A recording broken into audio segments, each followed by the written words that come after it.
বাড়িতে ছিল 3টে ডিম, ভাবলাম রুটির সঙ্গে করেই ফেলি আজ রাতের তরকারিটা।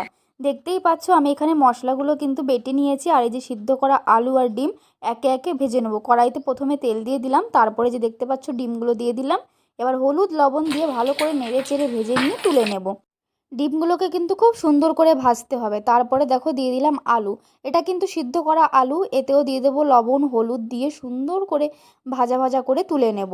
তারপরে কড়াইতে দেব একটু গোটা জিরে, একটা এলাচ, এক টুকরো শুকনো লঙ্কা এবং এক টুকরো তেজপাতা দিয়ে সুন্দর করে যখন গন্ধটা নাকে চলে আসবে, তারপরে কেটে নেওয়া কুচিয়ে রাখা পেঁয়াজগুলি দিয়ে লবণ হলুদ মাখিয়ে সুন্দর করে ভেজে নেব লাল লাল করে।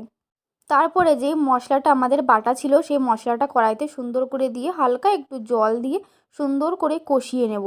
আর তার সঙ্গে কিন্তু লবণ হলুদ দিতে অবশ্যই মনে রাখবে, না হলে কিন্তু টেস্টটা ঠিক আসবে না। যখন মশলা কষানো হয়ে যাবে গা দিয়ে তেল বেরোবে তখন দিয়ে দেবো আমরা টমেটো কুচি। টমেটো কুচিগুলো ভালো করে যখন একসঙ্গে মিশে যাবে মশলায় তখন আলু দিয়ে আর একটু ভালো করে কষিয়ে দিয়ে দেবো পরিমাণ মতো জল। যেহেতু রুটির সঙ্গে খাবে তাই একটু ঝোল ঝোল করেই রান্না হবে। তার সঙ্গে দিয়ে দিলাম একটু কাশ্মীর লাল লঙ্কার গুঁড়ো, যাতে রঙটা খুবই সুন্দর হয়।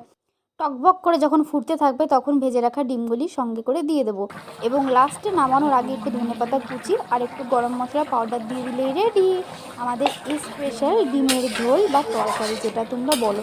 খেয়ে দেখবে কিন্তু সুন্দর লাগে, রুটির সঙ্গে খেতে দারুণ।